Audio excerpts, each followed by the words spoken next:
Language में काफ़ी creative work है और इन्होंने वहाँ के जो ट्राइबल यूथ हैं उनकी स्ट्रगल्स और एस्पिरेशंस को रिसर्च किया है। सो स्टार्ट करते हैं हम panel. Thank you so much sir. Sir please come on dais sir. Thank you.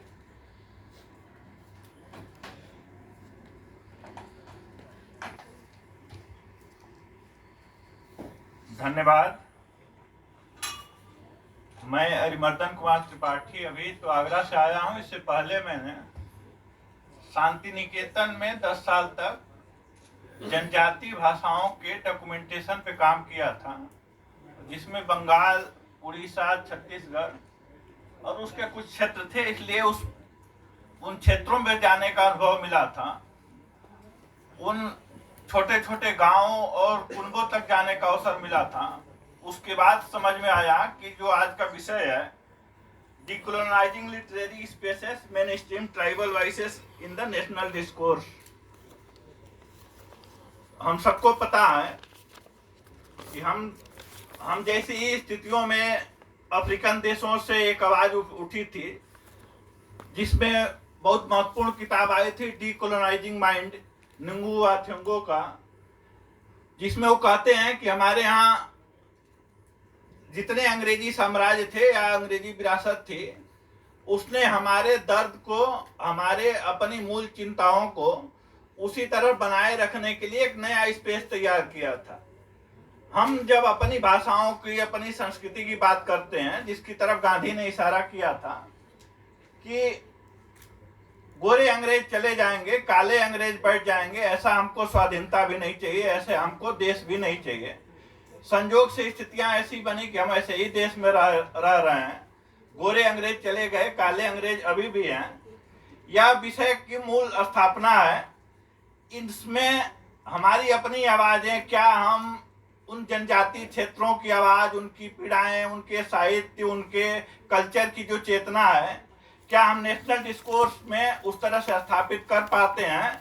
जब तक कि वो अंग्रेजी में न लिखे, जब तक कि वो हिंदी में न लिखे, क्या हम किसी तुड़ू लैंग्वेज में लिखे हुए डिस्कोर्स को नेशनल डिस्कोर्स पे रख सकते हैं?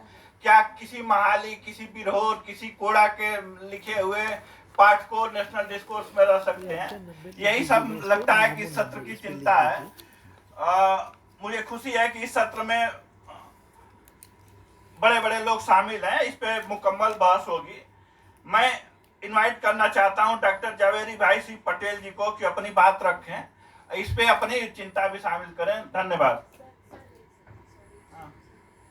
मैं माफ़ी चाहूँगी, मैंने एक ऑथर का नाम भूल गई मैं। डॉक्टर अनिल दामोर जी, गुजरात से ऑथर है वो। सर प्लीज़ स्टेज पर आइए सर। सॉरी, मैं थोड़ा भूल गई थी।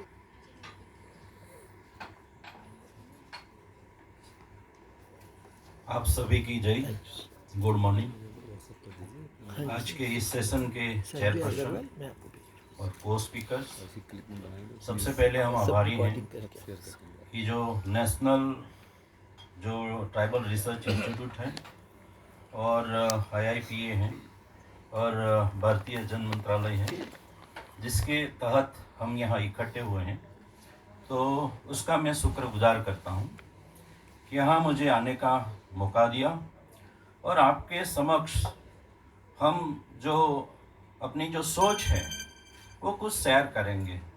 ये मेरी सोच है ऐसा मैं कभी नहीं कहूँगा, लेकिन हमने जो यहाँ से सीखा है, देखा है, बस वही एक सोच। और सबसे ये कहूँगा कि सबसे पहले हमारी सोच ही आती है। सबसे ऊपर मैं रखूँ तो ये हमारी सोच ही है। और ये सोच यहाँ हम आते हैं तो ये लेकर जाते हैं कि भाई जो हमको अच्छा लगे। दिल्ली में गाड़ियाँ तो बहुत चलती हैं, सारी गाड़ियाँ चलती है, लेकिन जब सफारी निकलती है, एकदम मॉडर्न निकलती है, तो हमारी जो नज़र है उस पर जाती है। इंडिया में बहुत सारे लोगों को सुना, जिसमें मैं 2 लोगों का जिक्र करूंगा ट्राइबल में। एक तो रामदयाल मुंडा और BD शर्मा। जब जब मैं उनको सुनता था, एक आदिवासियत जो है वो आदिवासियत आ जाती थी। जो ट्राइबल डिस्कोर्स है, वो ट्राइबल डिस्कोर्स में जो थोड़ी बात मैं रखना चाहूँगा कि भाई ये आज क्या स्थिति है, तो इसमें हमने ये बताया कि भाई जो रामदयाल मुंडा और उसकी एक छोटा सा पन्ना ट्राइबल की सब चीज उजागर कर देता है। आज हम ट्राइबल को व्याख्यायित करते हैं कि भाई आदिवासी, इंडिजिनियस, जंगली, जनजाति, कुछ ना कुछ कहते रहते हैं। आदिवासियों को हम क्या समझते हैं और ट्राइबल को डिफाइन करने की आवश्यकता क्या है? क्यों आवश्यकता है कि ट्राइबल को ही हम डिफाइन करें और कैसे डिफाइन करें और क्यों डिफाइन करें? तो और उसके बाद जो चीज आती है, जो हमारा कॉग्निटिव लेवल है, अभी तक हमने ट्राइबल के बारे में क्या पढ़ा, अभी तक ट्राइबल के बारे में हमने क्या सुना, उसके आधार पर ही एक सोच बनती है कि जो ट्राइबल की जो सोच है उसके आधार पर ही एक बनती है और उसके तहत हम परसेप्शन करते हैं कि ट्राइबल ये है। तो ज्यादातर हमारे मन में, हमारे कॉग्निटिव लेवल पे ट्राइबल के बारे में क्या चीज अभी तक डाली गई है, उसके हिसाब से ही हम उसको जानेंगे। चाहे वो ऑथर हो, चाहे वो पोइट हो, चाहे वो सोशियोलॉजिस्ट हो, चाहे एंथ्रोपोलॉजिस्ट हो, सोशल रिफॉर्मर हो, चाहे कुछ भी हो।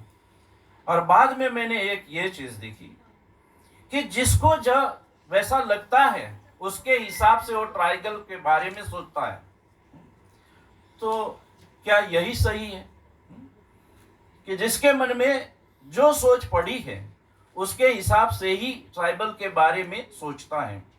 और मैं जब ट्राइबल के बारे में मेरा क्या अनुभव है, वैसे ऐसे सेमिनार में हमारे गुजरात के एक बुजुर्ग सोशियोलॉजिस्ट, वो सबसे बड़े ट्राइबल के अध्ययनवेत्ता हैं, वो अभ्यासी हैं। तो एक बार मैंने उसको सवाल किया, हर जगह हर एक पे सवाल तो करने ही चाहिए, वाद विवाद और संवाद, और यहां से हम जाएंगे तो कोई न कोई मुद्दे पे एक मत हमको होना ही है। जो ट्रूथ है, जो सत्य है, उसके साथ हमको होना ही है। वैसे तो ट्रूथ क्या है? मैंने उसे सवाल पूछे कि ट्राइबल के बारे में आपने पढ़ा भी बहुत, लिखा भी बहुत, लेकिन अनुभव क्या है? कोई ट्राइबल पे घर पे जाके आप 2 दिन रुके हैं, उसका कोई अनुभव लिया है? और ये अनुभव आपका है या उसका है? तो ऐसा कभी मुझे नहीं लगा आज तक कि ट्राइबल की जो लाइफ है, जो ट्राइब रहते हैं, वो कहते हैं कि जो जमीन हमने बनाई नहीं, जो पानी हमने बनाया नहीं, जो एयर हवा हमने बनाई नहीं, तो उसके हम मालिक कैसे? आज तो हम हर एक के ऊपर मालिक बनना चाहते हैं, ओनर बनना चाहते हैं कि ये जो लैंड है उसका ओनर मैं हूं। कितना गर्व से कहते हैं हम कि भाई उसके मालिक हैं हम। तो आदिवासी क्या कहता है? जो जमीन मैंने बनाई नहीं है उसका मैं ऑनर कैसे? हम तो हर एक लोगों के ऊपर डोमिनेंट रहना चाहते हैं, आधिपत्य बताना चाहते हैं, जताना चाहते हैं। तो हमारे मन में ये सोच आई कहां से? हर एक के ऊपर। आज मैं यहां खड़ा हुआ तो मुझे लगता है कि मैं आपके ऊपर छा जाऊं, तो मेरे मन में ये कभी नहीं रहा कि जो मैंने सीखा, जो मैंने देखा, वो व्यूज आपके सामने बस शेयर करते हैं। और इसमें जो आपको लगे, अगर सच लगे तो एक्सेप्ट करना, नहीं लगे तो नहीं करना। लेकिन जो आदिवासियत के बारे में जो सवालात आते हैं, कि जो जिस ढंग से देखते हैं तभी ये सवाल आते हैं कि भाई आदिवासी के बारे में जो भी लिखा गया, जो भी ये हुआ, और वो जो ट्राइबल लिटरेचर हो, ट्राइबल लिटरेचर वैसे अपने आप वो उसमें से पनपता है, और उसको हम कैसे समझते हैं? अपने हिसाब से ही समझते हैं। तो अभी तक मुझे जो 3 बात लगी, बहुत ज़्यादा समय नहीं, इसलिए मैं बहुत कम बात करूंगा, कि जो 3 बात ये लगी कि जो ट्राइबल की आइडेंटिटी है, उसकी जो पहचान है, उसका जो कल्चर है, उसके ऊपर हमेशा हमने ये किया, हर हमेशा कि भाई वो जो उसके जो सामने हमने जो रिस्पॉन्स किया ना, तो अभी तक मुझे तो लगा कि ट्राइबल जो इंफीरियरिटी कॉम्प्लेक्स से बाहर नहीं निकले। मैं भी दिल्ली में आता हूँ, एक वो जो इस परिवार से, तो मैं हमेशा संकुचित ही रहूंगा, एक मुझे ये लगा। और कभी वो अपोज नहीं करता है, कहीं ट्राइबल ने कोई अपोज नहीं की है। और उसको हमेशा लगा कि उसकी जो आइडेंटिटी है, उसकी जो ये जो कल्चर है, तो पहला अटैक जो हमने किया वो अटैक शायद इसके ऊपर किया। और आज भी ट्राइबल कल्चर को जो समझना हो तो हम हमारे हिसाब से ही समझते हैं, हमारे मन में जो चीजें हैं उससे हम समझते हैं कि ट्राइबल जो कल्चर। और सबसे ज्यादा मैं तो ये कहूंगा ट्राइबल में जो एक जैसे नेचर के साथ संतोष है, वो प्रॉफिट कभी ये नहीं ये करता है कि मुझे इसमें प्रॉफिट इतना मिलेगा। उसने प्रॉफिट के बारे में कभी नहीं सोचा, और जीवन जैसे जीता है वो उसमें एक आनंद है। आज हमारे पास सारी चीज है लेकिन आनंद नहीं है। इतने सुबह से लेके शाम तक इतना ये रहते हैं, इतना रहते हैं, और शाम, लेकिन एक आनंद होना चाहिए, वो नहीं है। गांव में ये आनंद दिखता था कि जो उसका त्योहार आता था तब उसके शरीर में एक एनर्जेटिक और वो एक आनंद था। आज ये स्थिति हमने ट्राइबल से ले ली है, कल्चर में से, कि जो एक आनंद व्यक्त करता था, जिसको खरीदना नहीं पड़ता था, वो अपने आप, जो कहते हैं हमारे वो कई लोगों के सूत्र बनाया कि नाचेगा सो बचेगा।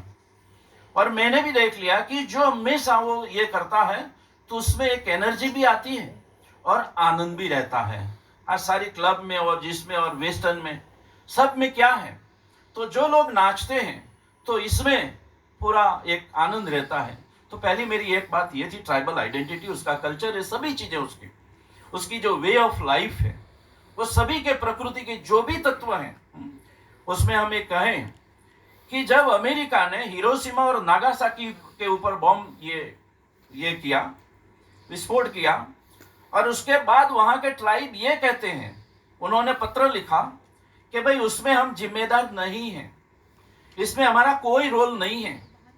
और आज भी आदिवासी यही है कि भाई किसी का नुकसान करना, किसी को वो जो ये इजा पहुंचानी है, हर्ट करना है, तो आदिवासी के इसमें नहीं है।